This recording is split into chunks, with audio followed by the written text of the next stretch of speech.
Hey, what's going on YouTube? I know it's been a little bit, but today I'm here with another video covering a open source KVM software. So let me start with the problem. So I was using for a number of weeks or even months, I was using Kali Linux in a virtual machine.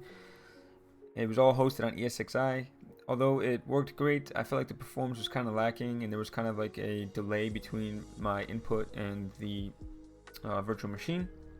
So with that being said, I had purchased a laptop a couple of months ago that I'm going to be using for work and travel and stuff like that. And I already do everything on there anyway, so I wanted to be able to just start working on the laptop for that type of stuff. With that being said, when I was at home, I would like to use my two monitor setup.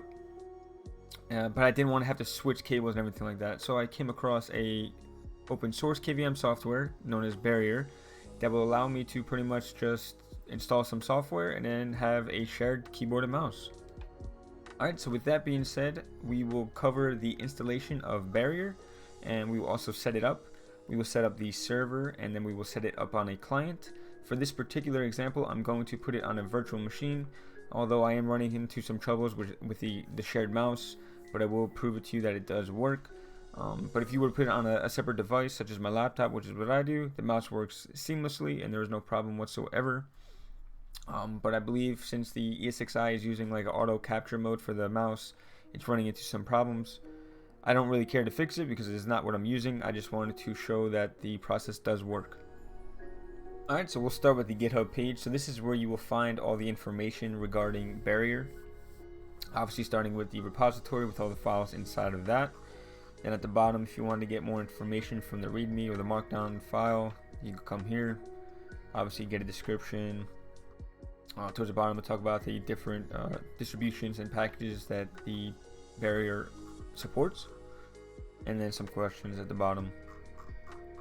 As far as installing it on Ubuntu or maybe another package manager, for instance, Ubuntu uses apt, you could just go ahead and install it with apt, which is what I'll show you today, or maybe even yum on a different Linux distribution.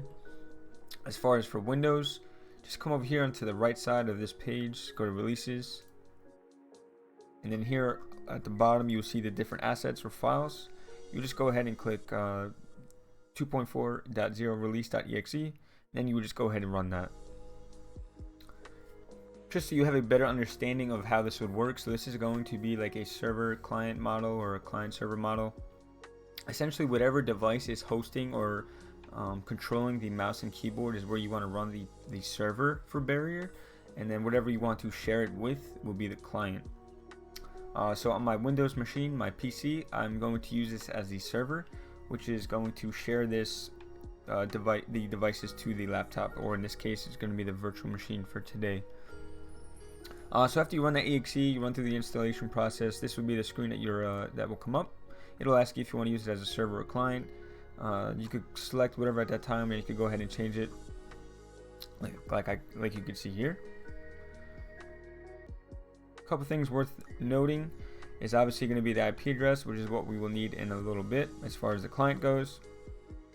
If you go into Barrier, go into change settings, you're going to want to put the IP address here, which is for the server. The port number is going to be here, and then if it's just a closed lab, you don't have any outside communication, then for me, I just disabled SSL. I didn't require any client certification or anything like that.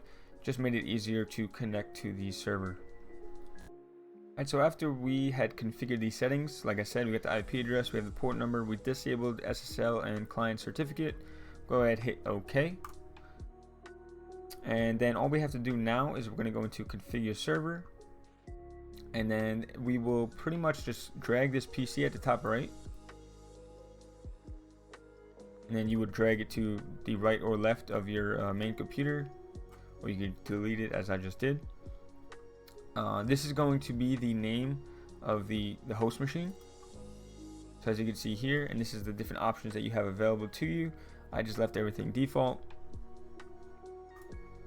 And that's pretty much it as far as the server configuration goes. And you got some hotkeys and some advanced settings along the top, but really you could just leave everything default.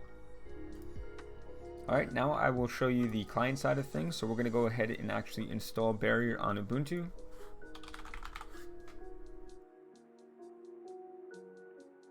like I said, we're going to use apt, so sudo apt barrier.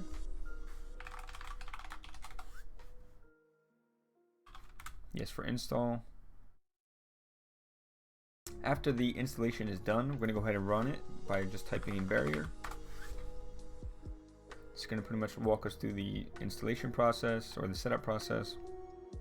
Here is, again, it could be changed later, but since we're using for Ubuntu, we're just going to go ahead and change this to client, saying that we are going to use another computer's mouse and keyboard. And we had already set up the server. And then that's pretty much it. All we have to do now is we're going to go back into the settings on the client side. Go to change settings. We're going to verify the port. We got the screen name here, or the host name, which is what we use on the server. We're going to disable SSL. We're going to put the address here, or we could just leave this blank, but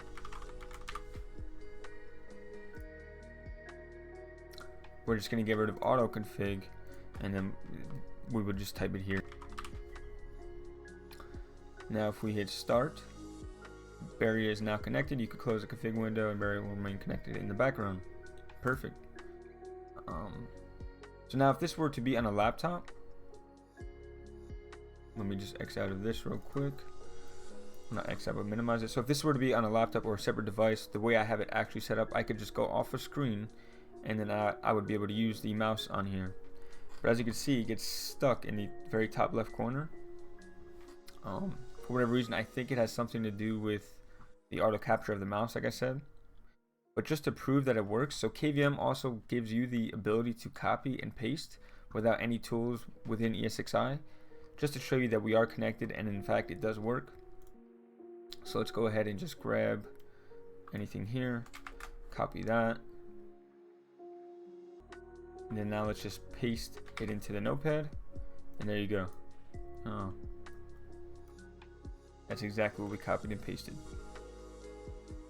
One last thing before we close this video out, I just wanted to show you that if you run into any problems with connecting, one thing to verify, like I said, is going to be that SSL setting. So just to show what you would get, so I had enabled SSL, and then on the server I have it disabled.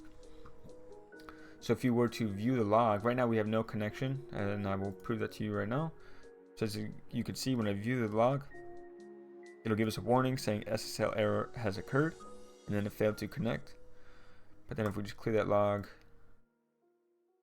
go back into those settings, and then just disable it. Okay. Sometimes we gotta reload it. And then if we open up that log now, we're connected to the server.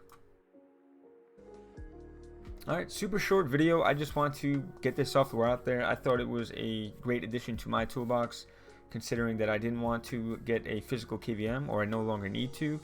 I do need to get a stand for my laptop because I do want to use it quite often, as far as connecting it to my two screens and doing all my lab and stuff on the laptop, so this way I could take it on the go as far as like hacking and maybe programming and stuff like that goes.